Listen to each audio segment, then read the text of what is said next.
prospectors, merchants, and citizens engaged in the extraction, possession, or exchange of gold within the limits of Greenhorn's Pass and its surrounding claims, be it hereby declared and enacted under the authority vested in the office of the mayor and the town council that a tax upon gold. A tax upon gold shall henceforth be levied, collected, and remitted according to the articles set forth below. Said tax is instituted for the stabilization of local commerce and the maintenance of civil order amid the current fluctuations in trade and currency value, ensuring the fair distribution of daylight robbery. That's what it's ensuring, Dusty Carson. Ain't no fair distribution when the mayor's the one with the biggest shovel. Well now, Ruby, I reckon the mayor's trying to keep this town from turning into a madhouse. Gold's flowing faster than whiskey, and prices are jumping like jackrabbits. Honey, that tax ain't meant to cool things down. It's meant to fatten someone's purse. They won't stop at gold, neither. Once they get a taste, they'll tax the air we breathe. She's right, Dusty. Government says they're helping the poor man. Then somehow, the poor man's always the one paying double. Happens same way down in Silverton. They tax the gold, then the bread, then the air, near enough. Well, maybe this time's different. If the town's got too much gold floating around, could be this tax keeps the dollar worth something. Ain't that the whole idea? Whole idea's a crock of snake oil. Folks dig their backs into the dirt for that gold, and now the mayor wants his slice before they even wash their hands. Mayor says it's to stabilize commerce. Funny thing, I never met a man who got stable from paying more bills. Maybe you ain't paid enough of 'em. You keep laughing, Dusty, but mark my words, this tax'll spook folks worse than a rattler in their bedroll. Fear spreads quicker than fire in dry grass. Fear's already here, Ruby. All it needed was a hammer and a nail.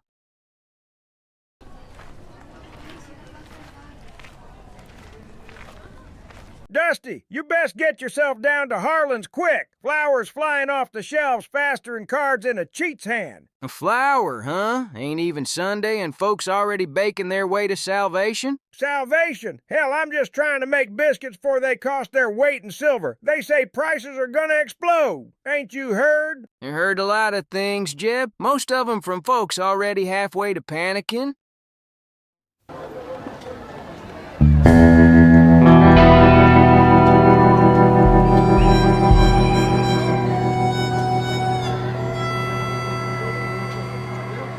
It's only for you. Mind your manners, partner. Folks like me bite harder than dogs.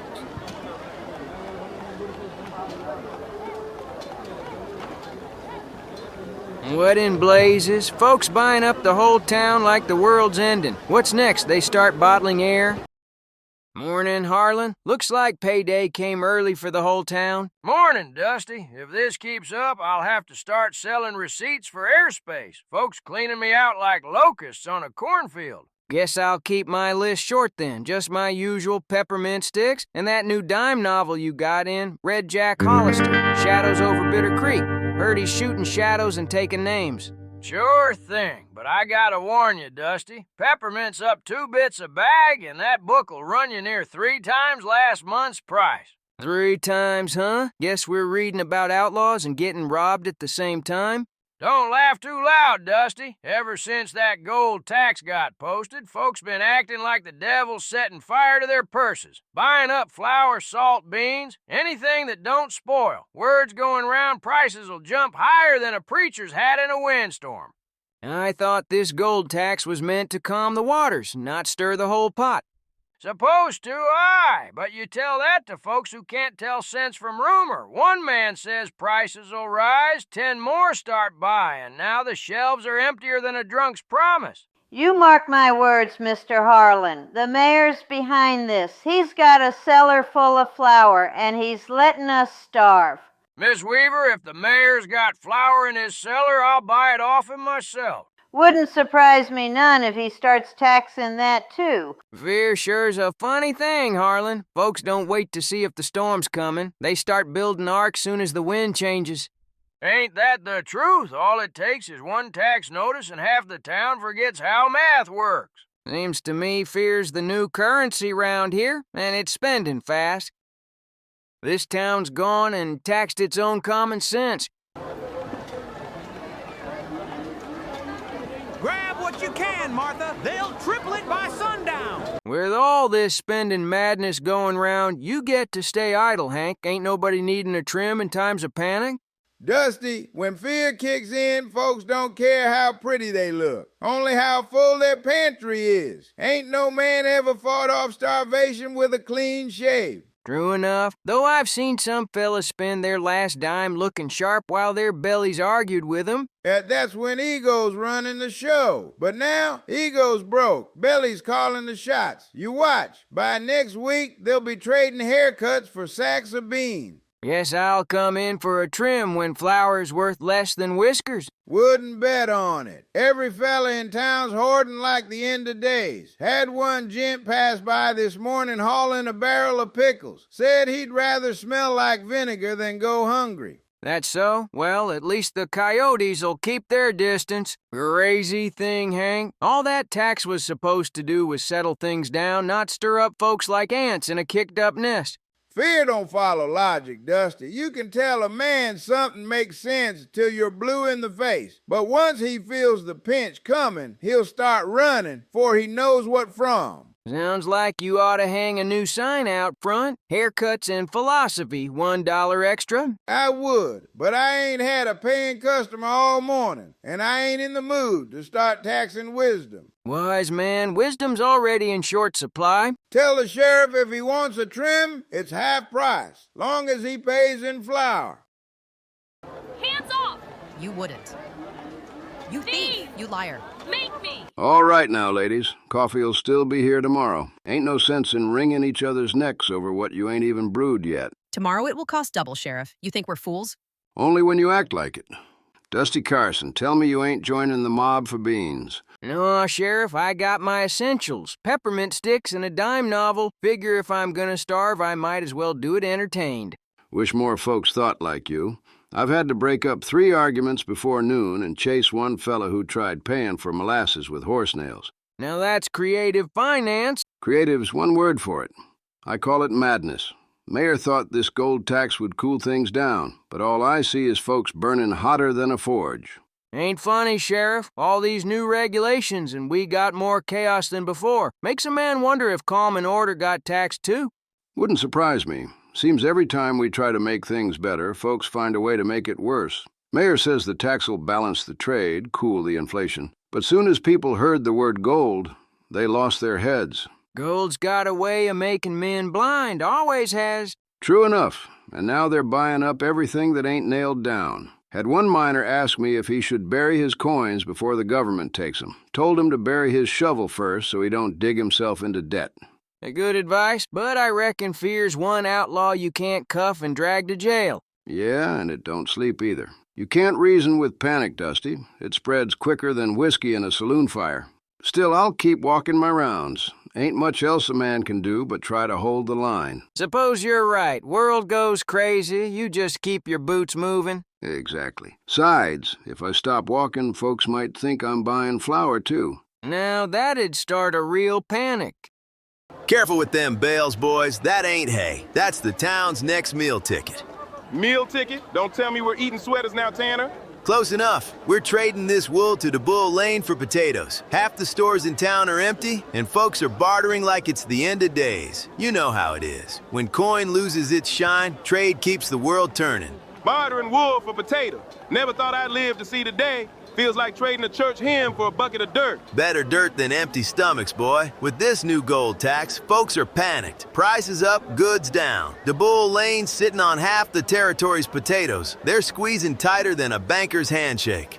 Hey, Nate, this one's heavier than a preacher's sermon. What's Talbot been feeding them sheep? Rocks? Could be the sheep been grazing on gold dust up Dry Creek Way. Maybe we're hauling treasure and don't even know it. Well, if we are, I call dibs on the first bale that jingles when you poke it. You know, Tanner, some of these bales don't feel quite the same. They carry an extra warmth or something else.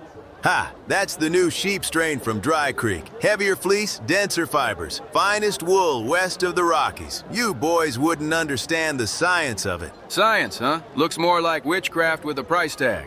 Long as it don't start bleeding mid-trip, I ain't complaining.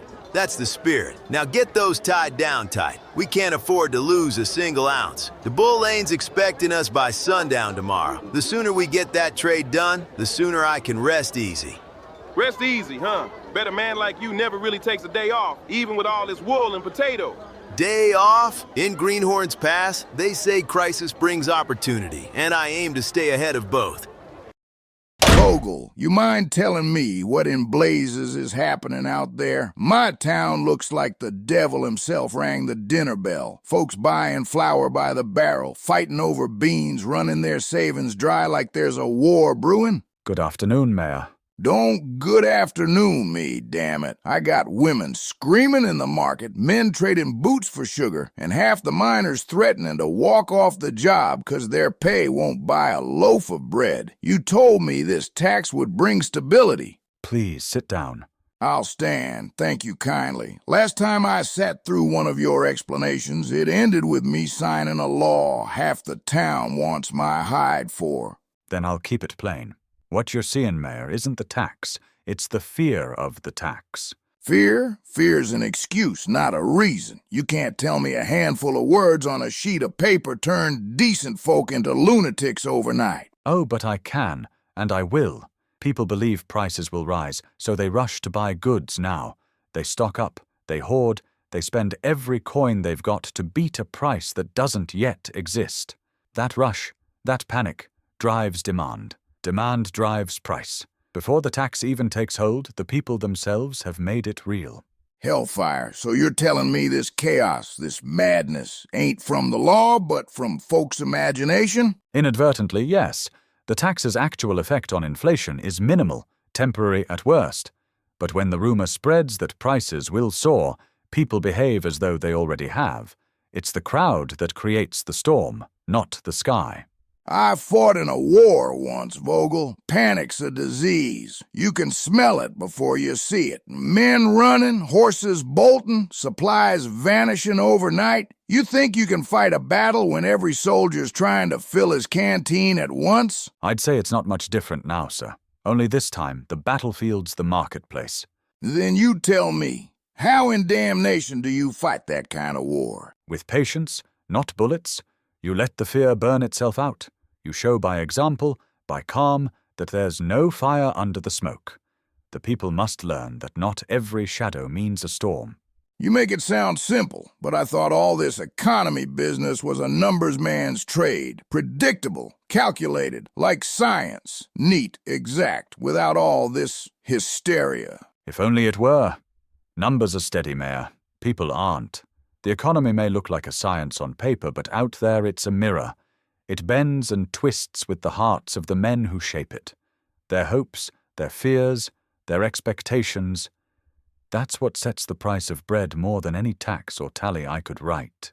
So you're saying the markets ain't ruled by math, but by madness? Not madness, Mayor. Expectation. And that's the cruelest arithmetic there is. You ever wish you'd gone into something simpler, Vogel, like dynamite? Dynamite's safer, Mr. Mayor.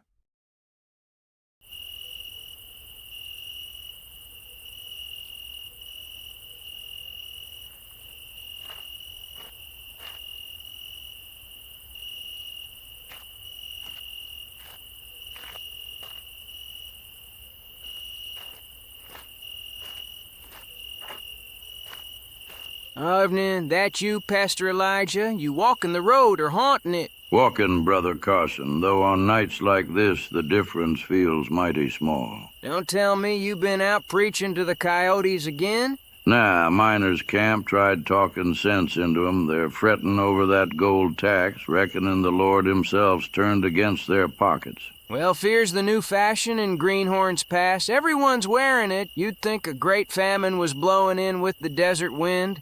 Fear's always been the easiest sermon to spread, Dusty. Folks don't need preaching to feel it. They just need each other.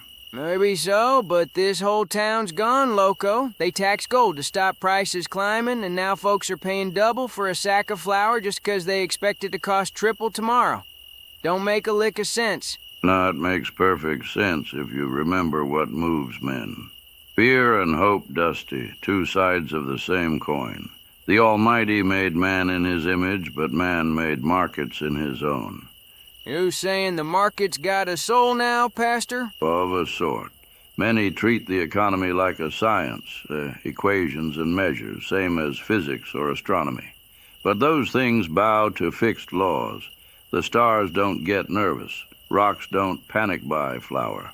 Guess they don't have mayors taxing their starlight either. But the market now, it's a living thing, breathing the hopes and worries of those who feed it. It grows on confidence, withers on fear. Every coin we pass is stamped with our belief in tomorrow. So you're telling me this whole ruckus ain't about gold or grain, it's about us? It always was. The market's just a mirror, Dusty. We see the world through it, and sometimes we don't like the look of ourselves.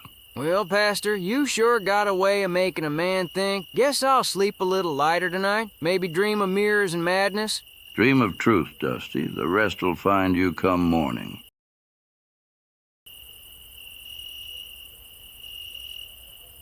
Pastor sure knows how to twist a man's thoughts. Market's just a mirror, huh? Well, maybe that's why folks keep looking away. Red Jack Hollister, shadows over Bitter Creek. Let's see what old Red Jack's got for me tonight. They said the sun still shone over Bitter Creek, but no man believed it. The light came down thin and colorless, like it feared the ground it touched.